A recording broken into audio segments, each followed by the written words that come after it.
आप लोगों के ऐसे कमेंट से ही मुझे मोटिवेशन मिलता है, तो please keep commenting and keep supporting. Hello dear aspirants, आप देख रहे हैं ट्रिक फॉर सिविल्स। ये पार्ट थर्ड है। इससे पहले 2 पार्ट्स और रिलीज हो चुके हैं, तो जिन्होंने नहीं देखे पहले आई बटन पे जाके दोनों पार्ट्स कंप्लीट करके फिर क्वेश्चन नंबर 21 से स्टार्ट करना। ठीक है, क्वेश्चन नंबर 21 है, विच one of the following is not correctly matched. ठीक है, आर्टिकल्स दिए हैं और द स्टेटमेंट्स दिए हैं। अब देखो, article 153 office of the governor, article 154 executive authority of the governor, article 155 removal of the governor, article 156 term of the governor. अब यहाँ पे एक चीज नोटिस करो, टर्म आ गया, सब कुछ आ गया, अभी तक अपॉइंटमेंट ही नहीं आई, रिमूवल भी आ गया। कॉन्स्टिट्यूशन में हर चीज बहुत सिस्टमेटिक है, ठीक है, तो पहले अपॉइंटमेंट उसके बाद रिमूवल आना चाहिए था, क्योंकि आर्टिकल्स तो सीरियल वाइज ही चल रहे हैं, 153, 154, 155, तो यही गड़बड़ है। यानी कि आर्टिकल 155 यहाँ पे क्या होना चाहिए, अपॉइंटमेंट ऑफ द गवर्नर, तो नॉट करेक्ट पूछा है, तो सी हो जाएगा आंसर। अब अपॉइंटमेंट कौन करता है, प्रेसिडेंट करते हैं, ठीक है। बाकी सीरियल वाइज आर्टिकल्स और देख लेते हैं। 153 में ऑफिस ऑफ द गवर्नर है, there shall be a governor for each state, ठीक है। अब सेम पर्सन अपॉइंट हो सकता है 2 और मोर स्टेट्स में, ठीक है, और ये प्रोविजन ऐड हुआ था 7th कॉन्स्टिट्यूशनल अमेंडमेंट एक्ट 1956 से, ठीक है। 2 स्टेट में एक ही पर्सन अपॉइंटेड है, तो एमोल्यूमेंट्स अलाउंसेस जो हैं वो शेयर होंगे स्टेट्स में, और प्रोपोर्शन कौन डिटरमाइन करेगा, प्रेसिडेंट डिटरमाइन करेंगे, ठीक है। आर्टिकल 154 क्या है, executive authority of the governor, ठीक है। 155 अपॉइंटमेंट बता दिया मैंने। अब देखो 156, इसमें क्लॉजेज हैं, ठीक है, तो 156 क्लॉज 1 में है, governor should hold office during the pleasure of the president, यानी कि प्रेसिडेंट जब चाहे गवर्नर को हटा सकते हैं उनके पद से, ठीक है। ये कौन सा है, क्लॉज 1। आर्टिकल 156 क्लॉज 2 में क्या है, रेजिग्नेशन, यानी कि गवर्नर अपना रेजिग्नेशन किसको देंगे, प्रेसिडेंट को देंगे, ठीक है। 156 क्लॉज 3 में है टर्म, जो यहाँ दिया है वो है 156 क्लॉज 3। टर्म कितना होता है इनका, 5 इयर्स का। अब एक पॉइंट और याद रखो कि अगर किसी सिटिंग गवर्नर की डेथ हो जाती है तो कौन अपॉइंट होगा टेम्परेरी पीरियड के लिए as the governor of the particular state, तो वो अपॉइंटमेंट होगी chief justice of the concerned high court, ठीक है। इसके अलावा कुछ और इंपॉर्टेंट आर्टिकल्स हैं। आर्टिकल 159, इसमें क्या है, ओथ। ओथ यानी कि शपथ कौन दिलवाता है, शपथ दिलवाएंगे chief justice of the concerned state high court. अगर वो एब्सेंट है तो कौन दिलवाएगा, सीनियर मोस्ट जज, उसी हाई कोर्ट के सीनियर मोस्ट जज, ठीक है। अब आर्टिकल 161 जो कि बहुत इंपॉर्टेंट है, इसमें है पार्डनिंग पावर्स। तो सबसे पहले हो जाएगी पार्डन, यानी कि फॉरगिवनेस, किसी को कोई भी सजा मिली है तो उसको माफी देना, और ये इंश्योर करना कि आगे जाके उनको कोई भी, मतलब जैसे कि अगर गवर्नर ने पार्डन दे दिया तो कोई फिर से फर्दर पनिशमेंट नहीं मिल सकती, ठीक है। दूसरा इसमें होता है रेप्रीव। तो रेप्रीव में क्या होता है, एग्जीक्यूशन पे स्टे लगा देते हैं, यानी कि जो भी अपराधी हैं, ठीक है, जो कि अभी उनको साबित नहीं किया गया है, उनको टाइम देना ताकि किसी के साथ कोई इनजस्टिस ना हो। रेस्पाइट होता है, रेस्पाइट में लेसर सेंटेंस किस किस केस में मिलता है, या तो फिजिकल डिसेबिलिटी हो या फिर प्रेग्नेंट वीमेन हो। लेसर सेंटेंस यानी कि जो सजा मिली थी उससे कम, मान लो 10 साल की सजा थी तो उसको कम करके 3 साल की कर दी, जो भी करना चाहे वो अपनी मर्जी से कर सकते हैं, ठीक है। इसके बाद आ गया रेमिट। रेमिट में क्या करते हैं, पीरियड रिड्यूस करते हैं, यानी कि भाई 5 साल की सजा को 3 साल का कर दिया, या 1 साल का, 6 महीने का, ठीक है। और लास्ट है सस्पेंड और कम्यूट। तो इसमें क्या होता है, सब्सटीट्यूशन टू लाइटर फॉर्म, जैसे कि लाइफ इम्प्रिजनमेंट था तो उसको सब्सटीट्यूट कर दिया लाइट फॉर्म में, या यानी कि उसको सब्सटीट्यूट कर दिया 5 साल की जेल में। अब एक और चीज है कि भाई गवर्नर्स जो हैं वो डेथ सेंटेंस को नहीं कर सकते हैं पार्डन, ठीक है। ये सिर्फ पावर किसके हाथ में है, प्रेसिडेंट के हाथ में है, ठीक है। तो गवर्नर की सारे पॉइंट्स मेजर कवर कर लिए, बाकी आप स्टैटिक से कवर कर लेना, ठीक है। नेक्स्ट क्वेश्चन पे मूव करते हैं। Question number 22, which of the following is or are stated in the constitution of India, ठीक है। The president shall not be a member of either houses of the parliament, the parliament shall consist of the president and both houses. बहुत ही basic question है, ठीक है, इतना आपको पता होना चाहिए। दोनों ही स्टेटमेंट बिल्कुल करेक्ट हैं। प्रेसिडेंट जो है किसी भी हाउस का पार्ट नहीं हो सकते, पहला स्टेटमेंट करेक्ट है। और पार्लियामेंट जो है किससे मिलकर बनी होती है? प्रेसिडेंट और दोनों हाउसेज यानी कि लोकसभा और राज्यसभा। तो दूसरा स्टेटमेंट भी करेक्ट है, बोथ 1 एंड 2। ठीक है, इतना सब आपको पता होगा। अब देख लो कीवर्ड क्या है यहाँ पे, प्रेसिडेंट ऑफ इंडिया। कौन से पार्ट में है ये? Part 5th। और हाँ, गवर्नर्स कौन से पार्ट में होते हैं? Part 6th। कभी भी पढ़ो चैप्टर लक्ष्मीकांत से आप पढ़ो तो हमेशा दोनों चैप्टर्स को एक साथ पढ़ना, पहले प्रेसिडेंट फिर गवर्नर, ठीक है, क्योंकि काफी कुछ कॉमन है। अब आर्टिकल कौन से हैं? Article 52 to 78। यह गवर्नर्स के जो आर्टिकल्स थे 153 से तो स्टार्टिंग है, ठीक है, एंडिंग कहाँ पे? 167 में। अब देखो जैसे मैंने ऊपर बताया था कि पार्डनिंग पावर, डेथ की जो है डेथ पेनल्टी, वो सिर्फ कौन दे सकता है? प्रेसिडेंट ऑफ इंडिया, ठीक है। दूसरी स्पेशल पावर और है कि पार्डन कर सकते हैं ये कोर्ट मार्शल के द्वारा जो भी सेंटेंस दिए जाते हैं, यानी कि कोई भी सेंटेंस दिया है मिलिट्री कोर्ट ने तो भी प्रेसिडेंट उसको पार्डन कर सकते हैं, पर गवर्नर्स नहीं कर सकते, ठीक है। तो ये डिफरेंस आप याद रखना, ठीक है। कुछ और इंपॉर्टेंट पॉइंट्स देख लो। अगर प्रेसिडेंट का ऑफिस वैकेंट है तो वाइस प्रेसिडेंट एक्ट करेंगे एज दी प्रेसिडेंट, ठीक है, प्रेसिडेंट की तरह एक्ट करेंगे।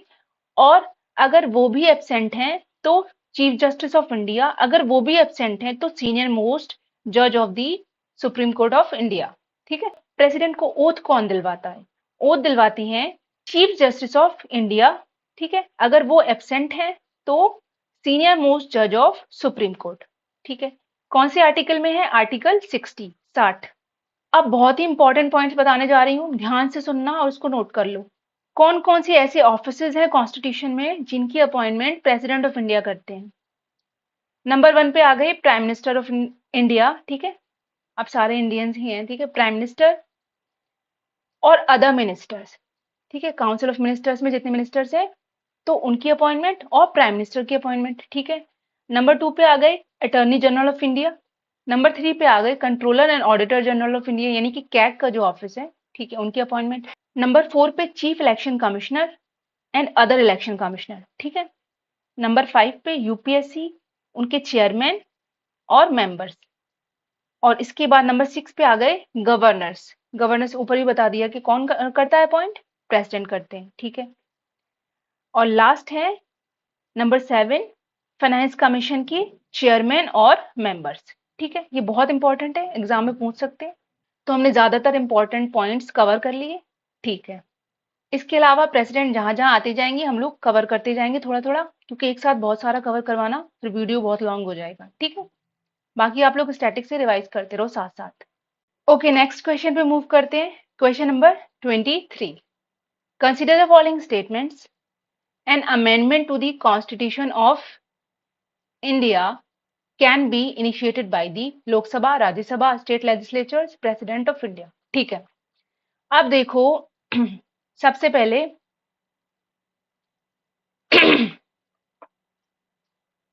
हाँ, अब देखो सबसे पहले स्टेट लेजिस्लेचर्स। भाई अमेंडमेंट में कॉन्स्टिट्यूशन को अमेंड कर रहे हैं, उसमें स्टेट लेजिस्लेचर का कोई भी रोल होता ही नहीं है। तो थर्ड तो हो गया इनकरेक्ट, तो थर्ड हटा, तो सबसे पहले थर्ड हट गया और थर्ड हट गया, ठीक है। अब देखो 1 इसमें भी है, 1 तो इसमें भी है, 1 तो करेक्ट है ही। यानी कि आपसे इस क्वेश्चन में क्या पूछ रहे हैं कि कॉन्स्टिट्यूशन को अमेंड करने में राज्यसभा का कोई रोल है या नहीं है, ठीक है। तो आपको ये पता होना चाहिए कि कॉन्स्टिट्यूशन को अमेंड करते हैं तो लोकसभा और राज्यसभा को इक्वल पावर्स हैं, यानी कि राज्यसभा भी इनिशिएट कर सकती है। तो आंसर क्या हो जाएगा? बोथ 1 एंड 2, यानी कि हाँ 1 एंड 2, ठीक है। अब देखो यहाँ पे इक्वल पावर्स का बोल दिया। अब कुछ केसेस ऐसे हैं जिसमें लोकसभा को स्पेशल पावर्स हैं, कुछ केसेस ऐसे हैं जिसमें राज्यसभा को स्पेशल पावर्स हैं, तो वो देख लेते हैं एक बार। तो सबसे पहले राज्यसभा की पावर्स देख लेते हैं। राज्यसभा के पास 2 स्पेशल पावर्स हैं। एक तो राज्यसभा जो है पार्लियामेंट को अथराइज कर सकती है to make a law on a subject, किसका? स्टेट लिस्ट का। ठीक है, स्टेट लिस्ट का कोई भी सब्जेक्ट जिसपे राज्यसभा बोल सकती है पार्लियामेंट को लॉ बनाने के लिए। आर्टिकल कौन सा है ये? 249, आर्टिकल 249। ठीक है, और दूसरी स्पेशल पावर है कि पार्लियामेंट को बोल सकती है राज्यसभा कि बनाओ भाई all India services common to both centre and state, state और सेंटर की कॉमन एक ऑल इंडिया सर्विसेज। ठीक है, ये कौन सा आर्टिकल है? 312। ये तो हो गई राज्यसभा की स्पेशल पावर्स। अब लोकसभा का, वो तो आपको पता होगा वैसे, मनी बिल के केस में लोकसभा के पास स्पेशल पावर्स है, क्योंकि मनी बिल जो है सिर्फ और सिर्फ इनिशिएट हो सकता है लोकसभा से। ठीक है, और बजट जो है राज्यसभा सिर्फ डिस्कस कर सकती है, वोट नहीं कर सकती डिमांड फॉर ग्रांट्स के लिए। तो राज्यसभा मनी बिल ना रिजेक्ट कर सकती है ना अमेंड कर सकती है, विद इन 14 डेज रिटर्न करना पड़ेगा, या तो रिकमेंडेशन दे दो या फिर ना दो। ठीक है, तो टाइम लिमिट क्या है? 14 डेज। ठीक है, तो ये कुछ पावर्स मैंने बता दी, स्पेशल पावर्स। बाकी इक्वल स्टेटस किस किस में है ये आप स्टैटिक बुक से कवर कर लेना, क्योंकि बहुत सारी पावर्स हैं, 10-11 होंगी, तो मतलब बहुत ज्यादा हो जाएगा वीडियो में। ठीक है, तो आप स्टैटिक से कवर कर लेना इस क्वेश्चन में, और कुछ तो ऐसा है नहीं। ठीक है, क्वेश्चन नंबर 24 पे मूव करते हैं। ठीक है, which of the following are the functions of the election commission, sorry election commissioner of India?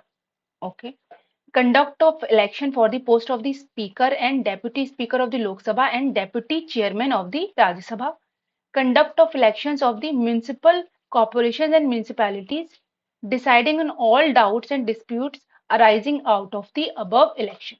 ठीक है, अब देखो पॉइंट 2 जो बोल रहे हैं कि इलेक्शन म्यूनिसिपल कॉर्पोरेशन और म्यूनिसिपैलिटी, भाई म्यूनिसिपल कॉर्पोरेशन और म्यूनिसिपैलिटी के इलेक्शन के लिए अलग से स्टेट इलेक्शन कमिश्नर अपॉइंटेड हैं ऑलरेडी। ठीक है, ऑलरेडी स्टेट इलेक्शन कमीशन है, तो उसके लिए election commissioner of India involve नहीं होते हैं। तो स्टेटमेंट 2 हो गया इनकरेक्ट, 2 हटा दो 2 हट गया। ठीक है, अब बोल रहे हैं थर्ड स्टेटमेंट में deciding on all doubts and dispute arising out of the above election. भाई जब इलेक्शन ही स्टेट इलेक्शन कमिश्नर करवा रहे हैं तो भी रिस्पॉन्सिबिलिटी उन्हीं की है, तो इलेक्शन कमिश्नर ऑफ इंडिया की कोई रिस्पॉन्सिबिलिटी है ही नहीं, तो ये भी गलत हो गया, 3 भी हट गया, तो अब कुछ बचा ही नहीं, तो बचा क्या? None of the above. अब देखो कीवर्ड क्या हो गया यहाँ पे? Election commission. इलेक्शन कमीशन क्या है? कॉन्स्टिट्यूशनल बॉडी है। ठीक है, आर्टिकल कौन सा है? 324। और पार्ट कौन सा है? पार्ट 15 में आती है ये पूछ लेते हैं मैच दी फॉलोइंग में, पार्ट कौन सी पार्ट में कौन सा है, तो आपको याद होना चाहिए। ठीक है, अब हेड कौन से होते हैं? इलेक्शन कमीशन के हेड होते हैं चीफ इलेक्शन कमिश्नर। ठीक है, और ऊपर मैं बता चुकी हूँ कि इनकी अपॉइंटमेंट कौन करता है? प्रेसिडेंट करते हैं। अदर इलेक्शन कमिश्नर की अपॉइंटमेंट भी कौन करता है? प्रेसिडेंट करते हैं। ठीक है, और रेजिग्नेशन भी किसको देते हैं? ये प्रेसिडेंट को देते हैं। और इनको फ्यूचर एम्प्लॉयमेंट अलाउड है? यस अलाउड है। और कंडीशन और टेन्योर, टेन्योर यानी कि इनका टर्म कितना रहेगा वो कौन डिसाइड करता है? वो भी प्रेसिडेंट डिसाइड करते हैं। ठीक है, और ऑफिस में कितने इलेक्शन कमिश्नर रहेंगे, यानी कि एक तो चीफ हो गए, उसके अलावा कितने रहेंगे वो कौन डिसाइड करता है? वो भी नंबर डिसाइड करते हैं प्रेसिडेंट। ठीक है, प्रेसिडेंट के पास कितनी सारी पावर्स हैं, और वही पूछ लेते हैं एग्जाम में। ठीक है, इतना कवर हो गया इस क्वेश्चन से, और कुछ नहीं। बाकी स्टैटिक से करो, कुछ भी डाउट है कमेंट सेक्शन में लिखा करो। आप लोग कमेंट नहीं करते हो, मुझे लगता है सबको सब कुछ आता है, किसी के पास कोई डाउट्स ही नहीं है। ठीक है, तो कमेंट करो, वीडियो अच्छा लगे बुरा लगे जैसा भी लगे लिख के बताओ भाई कैसा लग रहा है। ठीक है, नेक्स्ट क्वेश्चन में मूव करते हैं। Question number 25, which one of the following is not correctly matched? ठीक है, अब पहला है GV K Rao committee planning at the block level, Dantwala committee rural credit, Santhanam committee Panchayati Raj finances, Ashok Mehta committee Panchayati Raj institution. ठीक है, इसमें कोई ट्रिक वगैरह नहीं लग पाएगी। देखो आपको बेसिक पता होना चाहिए, संथानम कमिटी जो है लक्ष्मीकांत आपने कभी भी उठाई है तो आपको पता होगा कि सीबीसी से रिलेटेड है, सेंट्रल विजिलेंस कमीशन। सीबीसी होता क्या है? ये प्रिवेंट करता है करप्शन इन पब्लिक सर्विसेज, यानी कि जो भी हम लोग अपॉइंट होके जाएंगे कभी तो सिलेक्शन होगा, ठीक है, एसडीएम आईएएस ऑफिसर जो भी होते हैं उनकी इंक्वायरी करता है ये, कि भाई करप्शन तो नहीं कर रहे हो तुम, ठीक है। तो ये संथानम कमेटी ने रिकमेंड किया था वो। तो नॉट करेक्ट पूछा था तो सी इसका आंसर हो गया, बाकी सारी करेक्ट दी हुई हैं, ठीक है। अब देखो पंचायती राज की बात आई है तो पहले एक चीज याद रख लो, एक निमोनिक है या एक छोटा सा है, ट्रिक समझ लो, ठीक है, बैग्स, सीक्वेंस याद रखने के लिए, ठीक है। कौन सी कमेटी पहले आई, कौन सी बाद में? सबसे पहले आई बलवंत राय मेहता कमेटी, ठीक है, फिर आई अशोक मेहता कमेटी, फिर आई जी वी के राव कमेटी, ठीक है, फिर आई एलएम सिंघवी कमेटी, ठीक है। तो ये सीक्वेंस याद रखने के लिए एक ट्रिक है। अब बलवंत राय मेहता कमेटी इन्होंने क्या रिकमेंड किया था, कब आई थी ये? 1957 में। और इन्होंने रिकमेंड किया था 3 टियर, पंचायती राज इंस्टीट्यूशंस में 3 टियर होने चाहिए। सबसे पहले ग्राम पंचायत विलेज लेवल पे, पंचायत समिति ब्लॉक लेवल पे, और जिला परिषद डिस्ट्रिक्ट लेवल पे, ठीक है। इसके बाद आई अशोक मेहता, इनकी कमेटी ने क्या रिकमेंड किया? सबसे पहले आई कब? 1977 में आई, 2 टियर इन्होंने रिकमेंड किया, ठीक है, जिला परिषद डिस्ट्रिक्ट लेवल पे और मंडल पंचायत। मंडल पंचायत में क्या था? ग्रुप ऑफ विलेजेस थे, छोटे छोटे गांव के ग्रुप बना लिया था और उनकी मैक्सिमम पॉपुलेशन क्या रखी थी इन्होंने? 15 से 20 हजार, ठीक है। तो यही दो कमिटी ज्यादा इंपॉर्टेंट है। इसके बाद आए भूल ही नहीं पा रही हूँ, जी वी के राव कमेटी, ठीक है। तो मेजर इनका क्या एम था? स्ट्रेंथनिंग दी डिस्ट्रिक्ट लेवल प्लानिंग और ब्लॉक लेवल प्लानिंग, ठीक है। और ये आए इसके बाद एलएम सिंघवी आए, वो इतना इंपॉर्टेंट नहीं है। बाकी ऑप्शन में क्या दिया था? दंतवाला कमेटी, तो ये रूरल क्रेडिट से रिलेटेड है, ठीक है, बिल्कुल करेक्ट है। यानी कि जो फार्मर्स हैं उनको लोन मिल पाए आराम से, ठीक है, टाइमली और चीप, मतलब इंटरेस्ट रेट उन पे ज्यादा ना हो और उन्हें मनी मनी लेंडर्स के पास ना जाना पड़े बेसिकली, तो बस इसीलिए इन्होंने रिकमेंडेशन दिए थे। ठीक है, नेक्स्ट क्वेश्चन पे मूव करते हैं। Question number 26, which of the following is the correct sequence of the phases of biotic succession? ठीक है, अब देखो बायोटिक सक्सेशन के लिए आपको सबसे पहले पता होना चाहिए इकोलॉजिकल सक्सेशन क्या होता है। तो इकोलॉजिकल सक्सेशन क्या होता है?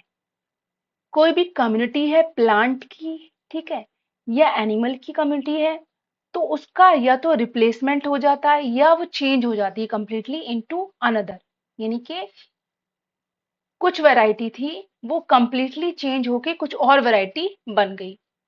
एग्जाम्पल से ये देख लो कि मान लो कि छोटे छोटे पौधे थे, ठीक है, फिर वहां कुछ और घास उगने लगी, ठीक है, फिर और बड़ी बड़ी झाड़ियां बनने लगी, फिर फिर बन गए बड़े बड़े पेड़। तो सबसे जो स्टार्टिंग का वो है, मतलब जो मैंने बताया कि छोटी छोटी घास थी, उसको बोलते हैं पाइनियर कम्युनिटी, मतलब जो पहला पौधा होगा वहां छोटे छोटे से थे जो भी, और जो फाइनल बन के आया है पेड़ जो बड़ा, उसको बोलते हैं क्लाइमैक्स कम्युनिटी, ठीक है। तो बायोटिक सक्सेशन, अब देखो इकोलॉजिकल सक्सेशन के दो पार्ट हो गए, एक तो बायोटिक और अबायोटिक। अब बायोटिक को बोलते हैं ऑटोजेनिक, टेक्निकल टर्म में बोलेंगे इसको autogenic,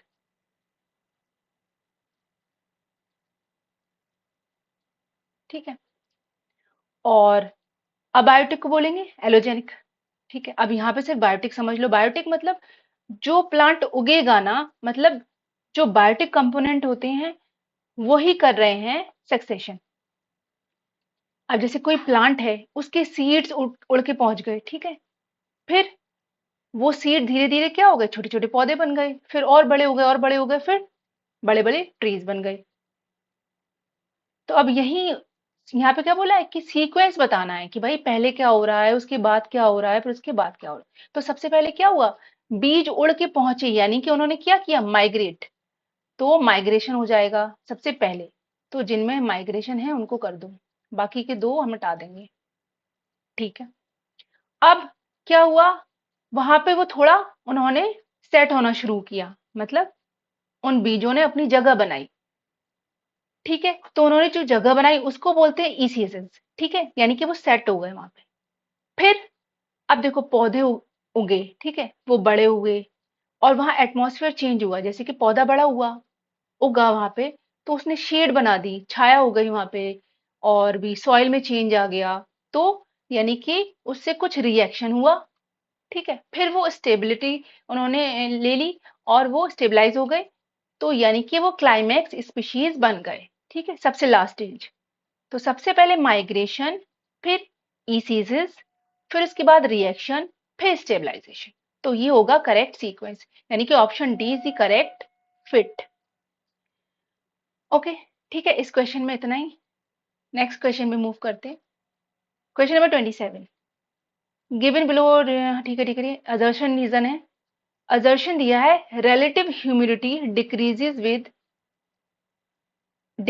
with increasing air temperature, और रीजन है absolute humidity increases with increasing evaporation. Okay, तो पहले कॉन्सेप्ट समझ लो ये होती क्या है, ठीक है। तो सबसे पहले देखते हैं एब्सोल्यूट ह्यूमिडिटी। आपके आसपास के एटमॉस्फेयर में actual amount of water vapour जितना प्रेजेंट है उसको बोलते हैं एब्सोल्यूट ह्यूमिडिटी, ठीक है।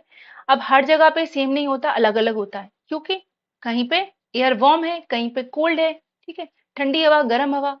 तो वार्म एयर जो है वो इवेपोरेट ज्यादा करती है, ठीक है, तो उसकी वाटर वेपर होल्ड करने की कैपेसिटी क्या होती है, ज्यादा होती है। और हवा जब ठंडी होती है तो वो उतना होल्ड नहीं कर सकती वाटर वेपर, ठीक है। तो एब्सोल्यूट ह्यूमिडिटी आपको समझ में आ गया। अब यहाँ बोल रही थी जो, वो मैंने अभी समझा दिया आपको, absolute humidity increases with increasing evaporation, जो कि मैंने अभी बता दिया आपको कि एवेपोरेशन इंक्रीज हो गई, यानी कि वार्म एयर है, एवेपोरेशन बढ़ गया, तो ज्यादा वाटर वेपर होल्ड करेगी, तो क्या हो जाएगा, इंक्रीज हो जाएगी एब्सोल्यूट ह्यूमिडिटी, ठीक है। रिलेटिव ह्यूमिडिटी क्या होती है, किसी भी रीजन की टोटल कैपेसिटी जितनी है उसके कंपैरिजन में, ठीक है, प्रेजेंटली कितना वाटर वेपर अवेलेबल है एटमॉस्फेयर में, उसको बोलते हैं रिलेटिव ह्यूमिडिटी। हमेशा देखो रिलेटिव कोई भी चीज होगी तो हमेशा कंपैरिजन ही होगा। टोटल जितना होल्ड कर सकती थी, ठीक है, जितना भी होल्ड करेगा उसको बोलेंगे एब्सोल्यूट ह्यूमिडिटी, ठीक है। और टोटल जितना कर सकती थी उसके कंपैरिजन में अभी जितना कर पा रही है, ठीक है, उसको बोलेंगे रिलेटिव ह्यूमिडिटी, ठीक है, समझ आया इतना। अब रिलेटिव ह्यूमिडिटी का फॉर्मूला ये होता है कि एब्सोल्यूट ऊपर जो है उसको रखेंगे एक्चुअल वाटर वेपर कंटेंट जो अभी प्रेजेंट है, ठीक है, और उसके डेनोमिनेटर में जाएगा, ये देखो ऊपर जाएगा एक्चुअल जितना है, डेनोमिनेटर में जाएगा जितना वो टोटल कर सकता था, यानी कि मैक्सिमम, ठीक है, और मल्टीप्लाई करते हैं इसको 100 से, यानी कि परसेंटेज में इसको निकालते हैं। अब देखो स्टेटमेंट क्या बोल रहा है, relative humidity decreases with increasing air temperature. अब जैसे कि मैं बताया कि एयर टेम्परेचर बढ़ता है, यानी कि एयर टेम्परेचर बढ़ रहा है, यानी कि वार्म एयर हो रही है, तो वो ज्यादा होल्ड करेगी, यानी कि उसकी कैपेसिटी क्या है, बहुत ज्यादा है। पर वाटर वेपर तो उतना ही है ना, लिमिटेड। आपके पास एक गिलास पानी ही है, आप उसको फैला दोगे पूरे कमरे में, या आप उसको छोटी सी बकेट में रखोगे, तो फर्क है ना दोनों में। यानी कि वार्म एयर जो है उसकी कैपेसिटी क्या है, ज्यादा है, वाटर वेपर तो उतना ही का उतना था। तो अब डेनोमिनेटर हमेशा बढ़ गया, यानी कि पहले था मान लो 20, ठीक है, और ऊपर मान लो कुछ भी था 2, ठीक है, थोड़ा सा सेट कर लो। अब यहाँ हो गया मान लो ये तो 2 ही है, और ये बढ़ के हो गया 30, तो 30 से हम 2 में डिवाइड देंगे, तो यहाँ जो भी नंबर आएगा वो लेस आएगा ना इसके कंपैरिजन में। यानी कि एयर टेम्परेचर जब इंक्रीज हो रहा है तो रिलेटिव ह्यूमिडिटी क्या हो रही है, डिक्रीज हो रही है, ठीक है। तो असर्शन भी करेक्ट है और रीजन भी करेक्ट है, ठीक है। अब पर ये बोल रहे हैं कि relative humidity decreases with increasing air temperature, हमेशा बिकॉज लगा लिया करो बीच में, because absolute humidity increases with increasing evaporation. तो ऐसा हमेशा सही नहीं होता है। अब ट्रॉपिकल रेन फॉरेस्ट का एग्जाम्पल ले लो, ट्रॉपिकल रेन फॉरेस्ट में क्या होता है, हमेशा बारिश होती रहती है, तो वहां मॉइस्चर बहुत ही ज्यादा है, वाटर वेपर तो बहुत भरा पड़ा है, ठीक है, यानी कि वहां टेम्परेचर तो ज्यादा बढ़ता ही नहीं है, टेम्परेचर वहां लगभग सेम ही रहता है, बारिश होती रहती है सेम, ठीक है। पर वहां वाटर वेपर ज्यादा है, इसलिए मॉइस्चर ज्यादा है, और एब्सोल्यूट ह्यूमिडिटी वहां क्या है, बढ़ जाती है, पर इवेपोरेशन तो वहां इतना नहीं होता है। तो ये केस क्या हो गया यहाँ पे, रीजन जो है वो इसको एक्सप्लेन नहीं कर रहा है, यानी कि बोथ ट्रू हैं और R is not the correct explanation, ये वाला स्टेटमेंट हो जाएगा करेक्ट। ठीक है, नेक्स्ट क्वेश्चन पे मूव करते हैं। Question number 28, which one of the following is correctly matched. ठीक है, इकोक्लाइन, पाइक्नोक्लाइन, थर्मोक्लाइन, हेलोक्लाइन। बायोडाइवर्सिटी, सी वाटर डेंसिटी, एयर टेम्परेचर, सी वाटर टेम्परेचर। अब देखो यहाँ पे इको, इको बोल रहे हैं, इको हमेशा कभी भी लिख के आए तो हमेशा इकोलॉजी यानी कि एनवायरनमेंट से रिलेटेड होता है वो, इकोलॉजी। ठीक है, यानी कि basically related to environment, directly related to environment. Okay, तो बायोडाइवर्सिटी जो है एक मान लो सबसेट हो गया एनवायरनमेंट का। ठीक है, एनवायरनमेंट तो बहुत वास्ट है, उसके अंदर है बायोडाइवर्सिटी, तो ये डायरेक्टली तो नहीं है इससे रिलेटेड है, तो ये इनकरेक्ट हो गया। ठीक है, बाकी अब नीचे वाला देखो, ये जो कर सकते हैं इजी, पहले उनको हटाओ। हेलोक्लाइन, आपने हेलोफाइट्स सुने होंगे। हेलोफाइट्स क्या होते हैं, ऐसे प्लांट्स जो कि सॉल्ट टॉलरेट कर लेते हैं, यानी कि खारे पानी में रह लेते हैं आराम से। ठीक है, तो उसमें से सबसे बड़ा एग्जाम्पल क्या है हमारे पास, मैंग्रोव्स। ठीक है, तो यानी कि हेलो मतलब हो गया सॉल्ट, पर इसका मतलब जो यहां दे रहे हैं वो नहीं है, सी वाटर टेम्परेचर नहीं है इसका मतलब। इसका मतलब है कि एक ऐसी लेयर, ठीक है, किसी भी वाटर बॉडी में ऐसी लेयर जहां पे सैलिनिटी जो है रैपिडली इंक्रीज करती है, या ये रैपिडली चेंज होती है विद डेप्थ। ठीक है, जैसे ही हम अंदर जाते जाएंगे रैपिडली चेंज होती जाएगी, तो उसको बोलते हैं हेलोक्लाइन। तो सी वाटर टेम्परेचर से बिल्कुल भी रिलेटेड नहीं है, इसको हटा दिया। ठीक है, अब देखो थर्मोक्लाइन, थर्मो मीन्स होता है हीट, पर ऑप्शन में यहाँ दे रहे हैं एयर टेम्परेचर। तो अब एक चीज देख लो कि एयर से रिलेटेड कभी भी कोई चीज आएगी तो हमेशा उसमें एटमॉस्फेरिक जरूर लगा होगा कुछ ना कुछ। ठीक है, थर्मोक्लाइन बेसिकली होता है एक लेयर किसी भी वाटर बॉडी में जहां पे टेम्परेचर क्या होता है, चेंज होता है शार्पली विद डेप्थ, जैसे ही हम अंदर जाते जाएंगे शार्पली चेंज होगा। कोई भी वाटर बॉडी है, ऊपर जो है सनलाइट आएगी। ठीक है, तो ऊपर का एरिया से समझ लो फिगर से, ये सरफेस है। ठीक है, यहां से सनलाइट आ रही है, ये समझ लो सन है ये। ठीक है, ठीक है, सनलाइट यहाँ आ रही है तो ये जो है ये वार्म होगा। ठीक है, जैसे जैसे हम अंदर जाते जाएंगे वहां सनलाइट तो नहीं जाएगी, तो वो एरिया क्या हो जाएगा, इसके कंपैरिजन में कोल्ड हो जाएगा। तो उसके बीच में जो लेयर होती है, ठीक है, जहां से हम अंदर जाएंगे तो टेम्परेचर चेंज होगा एकदम शार्पली, उसको बोलते हैं थर्मोक्लाइन। और एयर टेम्परेचर का मैंने बता दिया क्या होती है ट्रिक, हमेशा एटमोस्फेरिक लिख के आता है, कुछ भी एटमोस्फेरिक लगाओ तो वो एयर से रिलेटेड होता है। और जहां पे एयर टेम्परेचर रैपिडली चेंज होता है उसको बोलते हैं एटमोस्फेरिक लैप्स रेट, ये आपने एनसीईआरटी में पढ़ा होगा। तो थर्मोक्लाइन भी इनकरेक्ट हो गया, तो इसका करेक्ट ऑप्शन क्या है, पाइक्नोक्लाइन। ये एक लेयर होती है ओशन में या फिर कोई भी लार्जर वाटर बॉडी हो गई, ठीक है, कोई लेक हो गई, जहां पे वाटर डेंसिटी क्या होती है, चेंज होती है रैपिडली विद डेप्थ। डेप्थ में जैसे ही हम अंदर जाते जाएंगे और रैपिडली क्या हो जाएगी, डेंसिटी चेंज होगी। तो ये सी वाटर डेंसिटी से रिलेटेड है, हाँ बिल्कुल करेक्ट है, तो ये करेक्ट ऑप्शन हो गया। ठीक है, ओके, नेक्स्ट क्वेश्चन में मूव करते हैं। क्वेश्चन नंबर 29, ठीक है, मैच दी फॉलोइंग है ये। अब देखो इसमें बड़ा मजेदार है, मैंने इसको करा ना, बड़ा बहुत मजा आया इसको करने में। अब देखो यहाँ ऑप्शन देखो, इधर यहाँ दे रहे हैं हंगरी और यहाँ बोल रहे हैं आर्कटिक टुंड्रा। ठीक है, तो ये दोनों किसी जगह के नाम है, ठीक है, किसी प्लेस के नाम है। और ये दोनों ऑप्शन एडोल्फ एंगलर और सीओ सो क्या ये सीओ सावर जो भी हो, ठीक है, तो ये किसी पर्सन के नाम है। तो ये जो है द ग्रासलैंड किसी जगह पे होगी। और ये देखो क्रायोफाइट स्टेप्स, ये भी किसी जगह पे होंगे। तो यानी बी का आंसर क्या होगा, या तो 1 या 4 ऐसी, या फिर डी का क्या होगा 1 या 4। बाकी दोनों से अभी हमें कोई मतलब नहीं, ए और सी को अभी फिलहाल के लिए थोड़ा सा हटा दो साइड। तो यानी कि बी का 1 और 4। अब देखो बी का इन्होंने देखो 3 दिया है, 4 4 और 2, तो बी का 4 4 दिया है, 3 2, यानी कि 1 तो दिया ही नहीं है, तो यानी कि हट गए ऑप्शन। ऐसे एलिमिनेट करा जाता है, ऐसा दिमाग चलाओ जैसे मैंने चलाया। ठीक है, तो अब देखो बी का 4, तो ऑटोमेटिकली ए का 3 हो गया। ए का 3 जो कि मैंने बताया था, देखो पर्सन से मैच हो गया ये।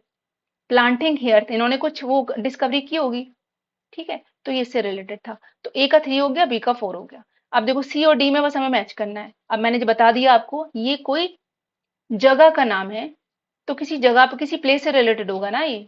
ग्रासलैंड जो है किसी प्लेस से रिलेटेड होगा, तो पूछता ग्रासलैंड कहाँ पे हो गया, हंगरी में। तो डी का हो गया 1। हो गया मैच। अब इससे रिलेटेड भाई अब दोबारा नहीं आएंगे, हर बार नए आते हैं, पर देखो इस तरीके से सॉल्व करे जाते हैं, दिमाग को खोल के बिल्कुल। ठीक है, क्वेश्चन नंबर 30, लास्ट क्वेश्चन है इस वीडियो का। ठीक है, ये भी बड़ा आसान है और बहुत ही इंटरेस्टिंग भी।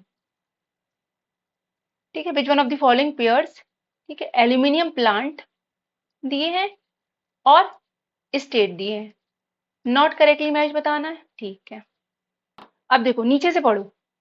सबसे पहले नीचे सबसे आसान दिख रहा है आपको, हीराकुंड। बचपन से पढ़ते आ रहे हम लोग, हीराकुंड डैम कहाँ है भाई, उड़ीसा में है, तो ये तो बिल्कुल करेक्ट है। नॉट करेक्ट पूछा, इसको हटा दो। ठीक है, अभी मुरी को साइड रखो।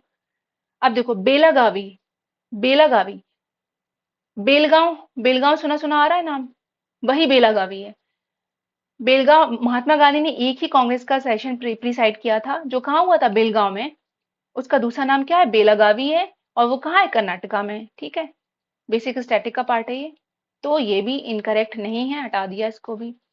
अब देखो ट्रिक एक समझ लो, कभी भी किसी भी ऑप्शन में दिया जाए, ठीक है, उसको एक्सप्लेन करके ब्रैकेट में दे रहे हैं भाई कि अलूपुरम का दूसरा नाम अलवाई भी है।